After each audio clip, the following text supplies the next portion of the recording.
Halo semua, balik lagi di channel Teraokun. Sebelum pembahasannya dimulai, silahkan klik tombol subscribe dan aktifkan lonceng notifikasinya supaya kalian gak ketinggalan info dan teori terbaru seputar One Piece.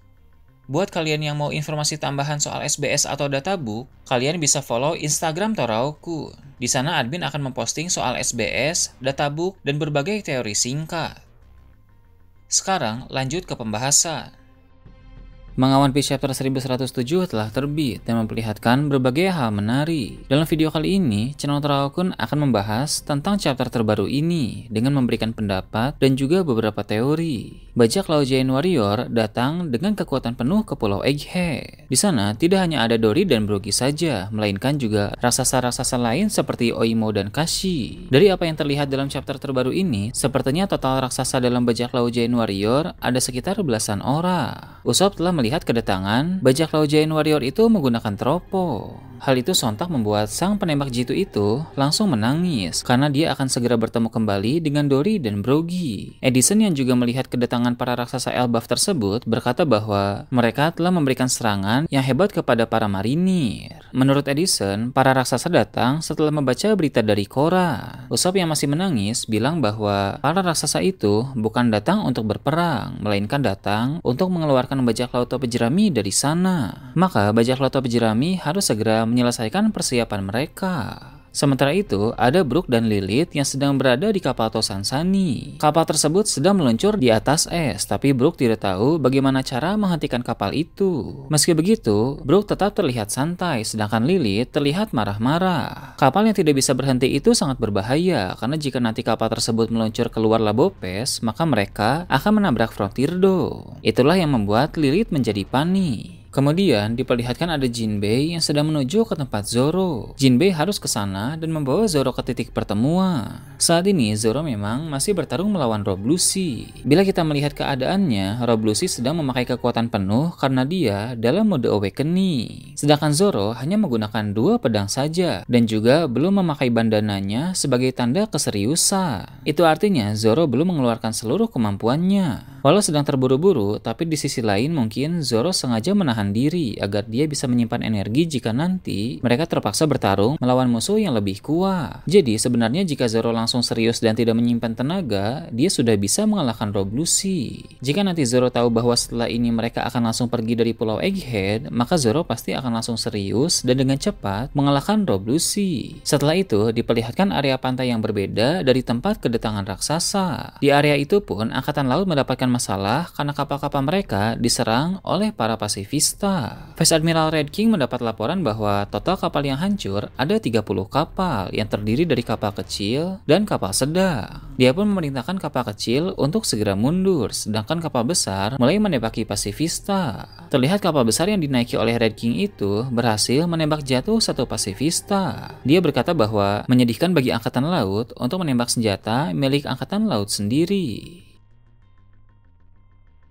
Sementara itu, di bagian tengah pulau ada Luffy yang sedang melompat-lompat dengan riang. Dia melihat Bonnie lalu bertanya mengapa Bonnie menangis. Bonnie pun menjawab bahwa sudah lama dia mencari Luffy. Tentu Luffy tidak mengerti dan bilang bahwa dia berada di sana dari tadi. Bonnie pun menjelaskan bahwa sebenarnya dia tidak tahu kalau Luffy adalah Nika. Mendengar nama Nika disebut membuat Luffy menjadi bingung karena Luffy sendiri pun belum mengetahui tentang hal itu. Kemudian Luffy berkata kepada Bonnie bahwa pukulan Bonnie yang tadi terlihat lemah. Maksud Luffy merujuk pada tinju karet Bonnie saat Bonnie memakai Distorted Future.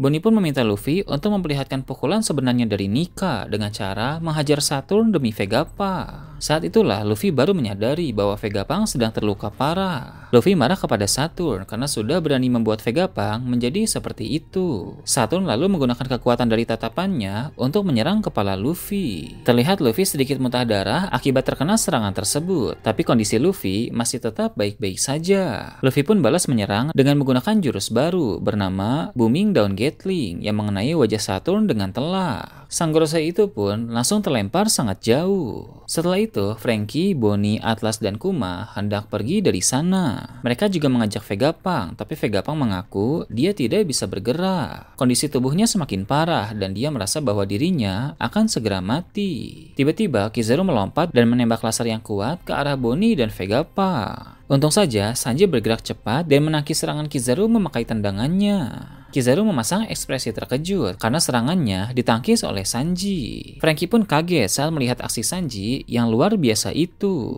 Sanji berkata bahwa cahaya tidak akan bisa mengalahkan cinta. Di sini Sanji membuktikan bahwa kekuatan dan kecepatannya telah meningkat drastis sehingga dia mampu mengatasi serangan cahaya dari sang admiral itu. Saat Franky dan yang lain pergi, Sanji dan Luffy tetap di sana untuk melawan Kizaru sambil melindungi Vegapunk. Kizaru pun berkata bahwa pihak pemerintah dunia pasti ingin Kizaru membawa kepala mereka berdua. Namun sambil menyalakan rokok, Sanji menjawab kalau begitu sebaiknya Kizaru mulai memikirkan untuk menulis surat permintaan maaf kepada pemerintah dunia. Maksud dari perkataan Sanji itu, Kizaru tidak akan bisa menangkap Luffy dan Sanji.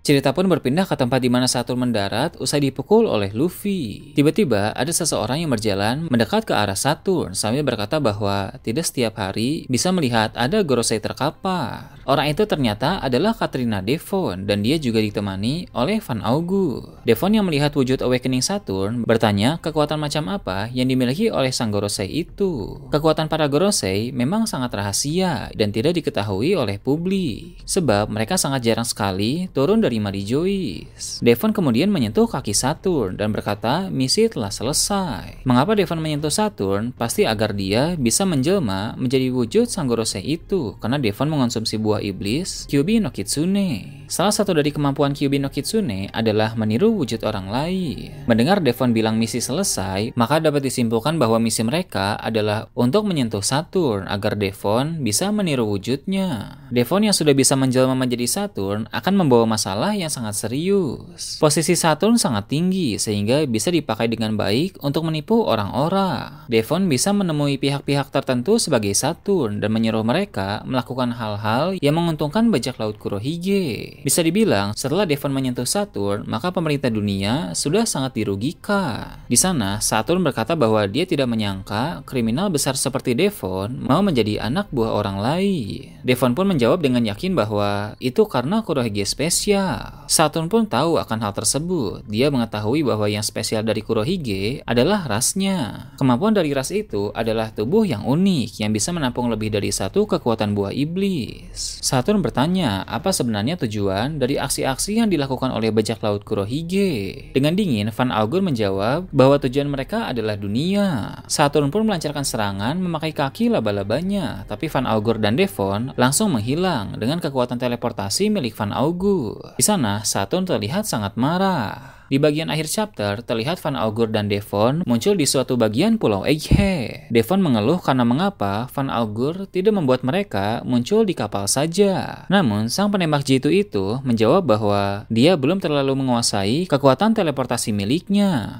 Mendadak, ada seseorang yang memanggil Van Augur dan Katarina Devon. Dia adalah Karibo. Terungkap bahwa Karibo adalah penggemar berat Kurohige. Dia pun memohon kepada Van Augur dan Devon untuk membawanya bertemu dengan Kurohige karena dia sangat ingin menjadi kru. Sepertinya Karibo akan dibawa oleh mereka untuk menjadi kru Kurohige. Hal tersebut tentu akan menimbulkan masalah besar bagi dunia karena Karibo tahu informasi soal Pluton dan Poseidon. Dia bisa membocorkan itu kepada Kurohige sehingga Kurohige akan mulai memikirkan langkah untuk mengambil dua senjata kuno itu. Nah itu tadi review dan teori tentang One Piece chapter 1107. Gimana menurut kalian? Silahkan tulis di kolom komentar di bawah. Oke, segitu aja untuk pembahasan kali ini. Jangan lupa like, share, dan subscribe untuk video menarik selanjutnya. Gue Toraukun, Shambles.